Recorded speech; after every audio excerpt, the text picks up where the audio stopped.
कितना है। Back neck kurti है, उसमें हमें शोल्डर कितना लेना है।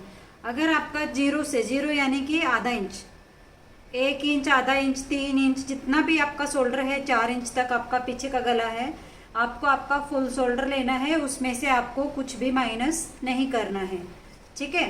तो मैं यहाँ पे देखिए जो मेरा नेक है पीछे का, वो एकदम पैक भी नहीं बना रही हूँ और डिप भी नहीं बना रही हूँ।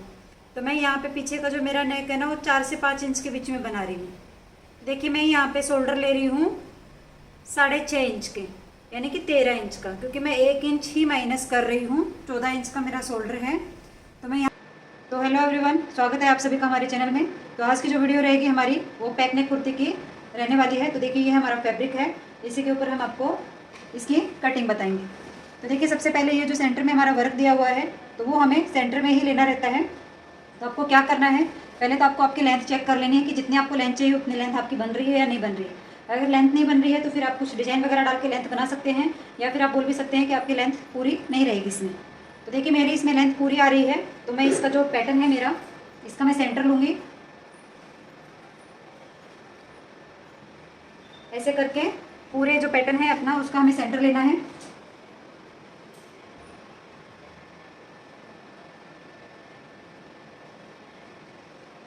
ये जो हमारा पैनल है, ये हमें देख लेना है कि इसके ऊपर हमारी जो लाइन है वो बराबर से सेट होनी चाहिए।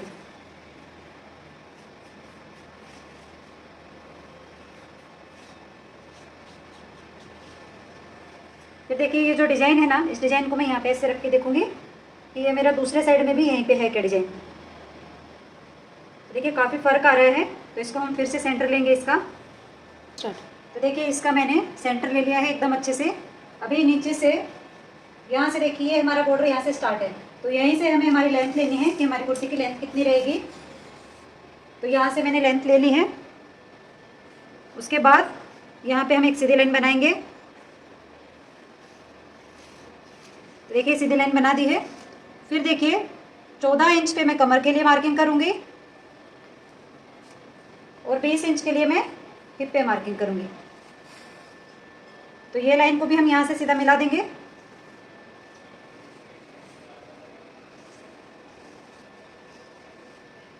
फिर देखिए कि हमारा शोल्डर कितना है। बैक नेक कुर्ती है, उसमें हमें शोल्डर कितना लेना है। अगर आपका 0 से 0 यानी कि आधा इंच, 1 इंच, आधा इंच, 3 इंच, जितना भी आपका शोल्डर है, 4 इंच तक आपका पीछे का गला है, आपको आपका फुल शोल्डर लेना है। उसमें से आपको कुछ भी माइनस नहीं करना है, ठीक है। तो मैं यहाँ पे देखिए जो मेरा नेक है पीछे का, वो एकदम पैक भी नहीं बना रही हूँ और डिप भी नहीं बना रही हूँ। तो मैं यहाँ पे पीछे का जो मेरा नेक है ना, वो 4 से 5 इंच के बीच में बना रही हूँ। तो देखिए मैं यहाँ पे शोल्डर ले रही हूँ 6.5 इंच के, यानी कि 13 इंच का, क्योंकि मैं 1 इंच ही माइनस कर रही हूँ। 14 इंच का मेरा शोल्डर है, तो मैं यहाँ पे 1 इंच ही इसमें से माइनस कर रही हूँ। फिर देखिए मैं शोल्डर स्लोप दूंगी 1.25 इंच का यहाँ पे। अगर आपका साइज़ हैवी है तो आप यहाँ पे ज़्यादा भी शोल्डर स्लोप दे सकते हैं, बट मैं यहाँ पे 1.25 इंच का दे रही हूँ। फिर उसके बाद यहाँ पे देखिए मैंने आर्म होल कितना, ये शोल्डर कितना लिया था, 6.5 इंच का लिया था। तो देखिए आर्म होल मैं यहाँ पे ले रही हूँ 7 इंच का, आधा इंच बढ़ा के ले रही हूँ। आप जितना भी यहाँ पे शोल्डर लेंगे उसमें से ½ इंच प्लस करके नीचे आर्म होल लेंगे पैक नेक कुर्ती के लिए, यानी कि जो हमारा 4 से 5 के बीच में जो नेक रहता है ना, उसके अकॉर्डिंग। फिर देखिए चेस्ट है मेरी यहाँ पे 36, उसका 4th पार्ट 9, कमर है मेरी 30 इंच, 4th पार्ट 7.5, और यहाँ पे हिप है 38 इंच, तो 4th पार्ट 9.5 इंच, ठीक है। ये सारी मार्किंग करके फिर हमें यहाँ पे ये सारी मार्किंग को ऐसे मिलाना है। तो देखिए अगर वैसे हम देखते हैं ना, तो यहाँ पे अभी हमारी कमर जो आ रही है ना, वो 6.5 इंच पे आ रही है, क्योंकि हमने यहाँ से शोल्डर डाउन किया है ना। तो यहाँ से शोल्डर डाउन करने के बाद लेंथ नहीं ली है, हमने यहाँ से लेंथ ली है। तो एक मिस्टेक सबसे बड़ी ये होती है, क्योंकि जब हम शोल्डर डाउन करते हैं ना, तो हमारे ये यहाँ पे सारे जो फॉर्मूलाज है ना, वो चेंज हो जाते हैं। तो मैंने आपको ये ब्लू चौक से करके दिखाया है कि इसमें हमारी क्या मिस्टेक होती है, कि हमारा जो ये फिटिंग वाली जो लाइन है ना, वो ऊपर चली जाती है। अभी मैं इसको आपको इसका सही और सिंपल तरीका बताने वाली हूँ। अभी देखिए मैं आपको ये जो पिंक जो चौक है ना, उससे हमारा जो परफेक्ट वाला तरीका है, जो मिस्टेक हम नहीं करें वो वाला मैं आपको इसमें बताऊंगी अभी। तो देखिए यहाँ से मैंने जो शोल्डर स्लोप किया था ना, वहाँ से हमें 2.5 इंच पे एक नेक की मार्किंग करनी है। एक स्टैंडर्ड है, आप नेक की ब्रॉड अपने हिसाब से रख सकते हैं, और इसको यहाँ पे मिलाना है जहाँ पे हमने 1 इंच डाउन किया है। फिर देखिए इन दोनों का जो सेंटर है ना, इधर से इधर का जो सेंटर है, वहाँ से हमें कमर की मार्किंग करनी है। तो देखिए जो कमर की मार्किंग है ना मेरी, वो ½ इंच नीचे चली गई है। और यहीं से हमें हिप की भी मार्किंग करनी है। ठीक है, ये मिस्टेक होती है, इस वजह से हमारी जो फिटिंग है ना वो गड़बड़ा जाती है। तो यहाँ से हम हमारी जो कमर की लाइन बनाएंगे और यहाँ से हिप की लाइन बनाएंगे। ठीक है, फिर ये जो चेस्ट लाइन है ना वो हमारी उतनी ही रहेगी 7 इंच पे। तो यहाँ पे हमने 4th पार्ट ले लिया और यहाँ पे भी हम 4th पार्ट ही ले लेंगे और यहाँ पे भी हमारा जो साइज़ है हिप का उसका 4 पार्ट ले लेंगे। ठीक है, अब ये देखो, ये पिंक वाले जो मार्किंग है ना वो हमारी एक्चुअल मार्किंग रहेगी यहाँ से, और यहाँ से हल्की सी हमें गोलाई का शेप देना है। फिर हमें 1.5 इंच का इसमें सिलाई मार्जिन रखना है, ज़्यादा सिलाई मार्जिन नहीं रखना है इसके अंदर, हमें 1.5 इंच का ही सिलाई मार्जिन इसके अंदर ऐड करना है। फिर यहाँ पे भी देखो कितना हमने लिया था, 6.5 इंच, यहाँ पे भी हम 6.5 इंच ही लेंगे और इस लाइन को इस लाइन से ऐसे मिला देंगे। फिर देखिए बैक क्रॉस के लिए हम मार्किंग कितने पे करेंगे, 1.5 इंच पे, और यहाँ से इसको ऐसे शेप दे देंगे। आप चाहें तो सेपर से भी दे सकते हो और वैसे भी दे सकते हो। अभी देखिए ये जो ब्लू लाइन है ना, इस लाइन से हमें थोड़ा सा नीचे जाना है 0.25। ये आपको कोई भी मेथड हो कटिंग का उसमें ऐसे ही नीचे जाना है। इससे क्या रहता है, हमारे आर्म होल में झोल नहीं बनता है। तो देखिए 1/2 इंच ऊपर छोड़ते हुए सिलाई मार्जिन हम आर्म होल नापेंगे तो हमारा आर्म होल यहाँ पे एकदम परफेक्ट आ रहा है। फिर उसके बाद हमें इन दोनों का यहाँ से सेंटर लेना है और एक आधा इंच अंदर के साइड में मार्किंग करनी है, क्योंकि ये हम बैक का आर्म होल यहाँ फ्रंट का आर्म होल ड्रॉ करेंगे। अभी ये जो आधा इंच किया था यहीं से हमें इसको ऐसे शेप देना है।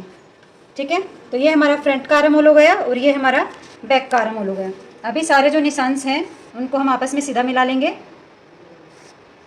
अभी आपको अगर ए लाइन में लेना है तो यहाँ से जो आपका हिप साइज़ आया था ना उससे 3-4 इंच एक्स्ट्रा उधर लेके नीचे में इसको ए लाइन में भी बना सकते हो। अगर आपको सीधा स्ट्रेट में लेना है तो जितना हिप साइज़ के यहाँ पे है उतना ही आप नीचे घेरा ले लीजिए। तो मैं यहाँ पे स्ट्रेट में ही बना रही हूँ, तो मेरा जहाँ पे जितना है उतना ही मैं नीचे भी लेने वाली हूँ। तो यहाँ पे भी मैंने इसकी मार्किंग कर दी। अभी इस लाइन को मैं यहाँ से सीधा बना दूँगी। तो देखिए ये हो गया हमारा कुर्ती का। अभी बैक पार्ट में हमें क्या चेंजेस करने हैं वो देखेंगे। पहले हम इसके अकॉर्डिंग इसकी कटिंग कर लेते हैं।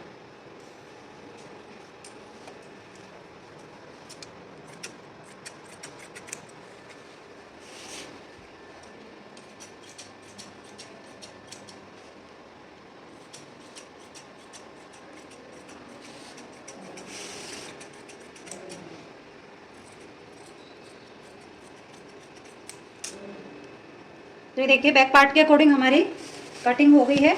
अभी हमें बैक वाला जो पार्ट है ना उसकी कटिंग करनी है। तो जब भी हम इसकी कटिंग करेंगे ना तो हमें ये देखना है, देखिए ये जो फ्लावर्स है ना इसके मुँह ऐसे ऊपर के साइड में है, तो फ्रंट वाले के भी ऐसे ऊपर के साइड में ही थे, तो हम ऐसे ही रख के इसको ऐसे नहीं कट कर सकते, हमें दूसरे साइड से इसकी कटिंग करनी होगी। आपको हमेशा ये जो प्रिंट या फ्लावर वाले रहते हैं ना उनको आपको पहले चेक करना है और उसी के बेस पे आपको इसकी कटिंग करनी है। अभी बैक पार्ट के लिए भी इसको हम अच्छे से सेट करेंगे। इसमें बैक वाले पार्ट में भी हमारे पीछे के साइड में पैटर्न है।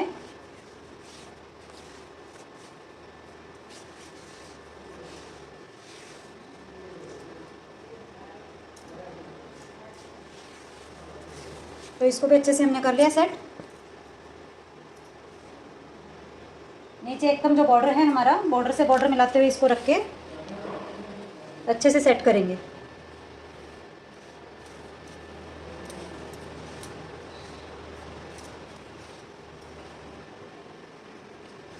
अभी देखिए ये जो बैक वाला पार्ट था, सॉरी फ्रंट वाला पार्ट, हमने कितना डाउन किया था, 1/4 इंच। तो बैक वाले पार्ट को हम 1/4 इंच ही बढ़ा के रखेंगे फ्रंट वाले पार्ट से।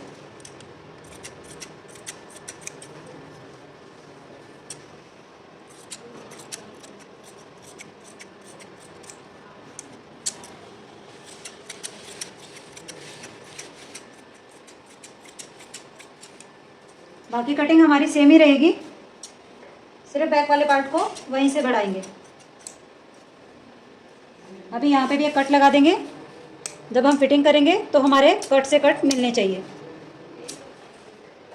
और यहाँ से भी। अभी जो फ्रंट वाला हिस्सा है उसको लेंगे और उसके जो आर्म होल है ना उसकी यहाँ से हम गोलाई दे देंगे। तो देखिए ये था हमारा फ्रंट और बैक पार्ट की कटिंग। अभी हम स्लीव्स की कटिंग करेंगे। यहाँ पे जो हमारे फिटिंग वाले निशान है उनको लगा देती हूँ।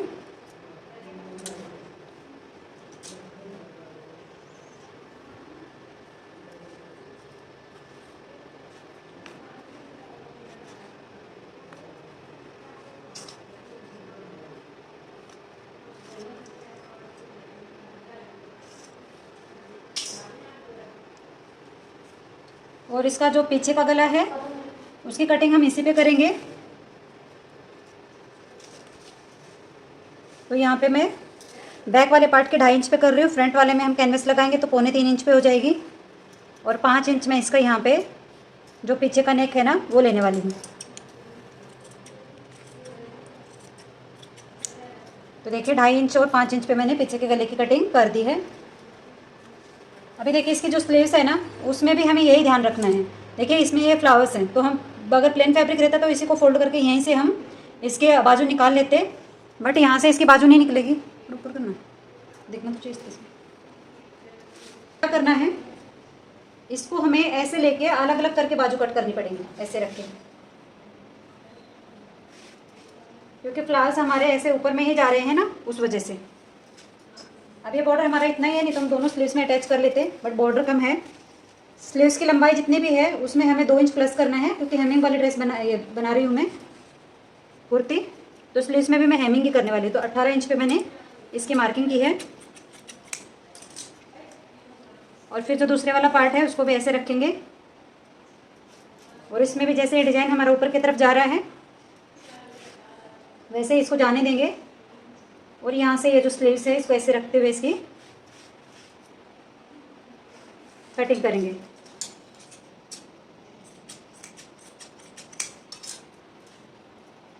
स्लीव्स का जो हमारा डाउन है वो हम रखेंगे 3.25 इंच पे, और 3.25 इंच पे करने के बाद ये सीधी लाइन बनाएंगे। यहाँ से हमारा जितना भी आर्म होल आया था उतनी इस पे मार्किंग करेंगे, और यहाँ से हमें 2.5 इंच रखना है, और उसके बाद हमें ऐसे हल्के हाथ से गोलाई देनी है, ठीक है। और फिर ये हो गया हमारे बैक वाले पार्ट की गोलाई। फ्रंट वाले पार्ट के लिए हमें 1.5 से 2 इंच ऐसे रखते हुए और आधा इंच या 0.25 इंच का ऐसे गैप रखते हुए इसकी गोलाई देनी है फ्रंट वाले पार्ट के लिए। आगे से जितनी भी आपकी मोरी है आपको रखनी है उतनी इस पर मार्किंग करना है। मैं 12 इंच की रख रही हूँ तो 6 इंच पे मार्किंग कर रही हूँ। और फिर जितना भी आपने कुर्ते में मार्जिन लिया था वही आपको ऐड करना है। तो देखिए मेरा 1.5 इंच का मार्जिन था, तो यहाँ से भी 1.5 इंच का मार्जिन, और यहाँ से भी मैं इसको सीधा कट कर दूँगी। तो पहले हम कटिंग करेंगे बैक पार्ट वाले के जो आर्म होल है ना उसके अकॉर्डिंग, और यहाँ से फिर ये जो सेंटर का कट है ना वो लगाएंगे। उसके बाद हमें क्या करना है, ये देखिए दोनों स्लीव्स हमारी खोलनी है ऐसे। अगर आप सिंगल सिंगल में ऐसे कर रहे हो जैसे मैंने बताया तो आपको ऐसे ही करना पड़ेगा, नहीं तो आप अगर एक साथ 4 फोल्ड कर रहे हो तो 2 पार्ट उठा के भी उसकी गोलाई दे सकते हो। अभी देखिए जो सेंटर का कट है ना वहाँ से मैंने इसको मिलाया, और फ्रंट वाला जो आर्म होल है ना उसकी गोलाई दे देंगे। तो ये हो गई हमारे स्लीव्स की भी कटिंग। तो देखिए ये है हमारा स्लीव्स और ये हमारे हो गए दोनों पार्ट। तो ये थी हमारी पैक नेक कुर्ती की कटिंग। इसी मेथड से आप किसी भी साइज़ की कुर्ती की कटिंग कर सकते हैं।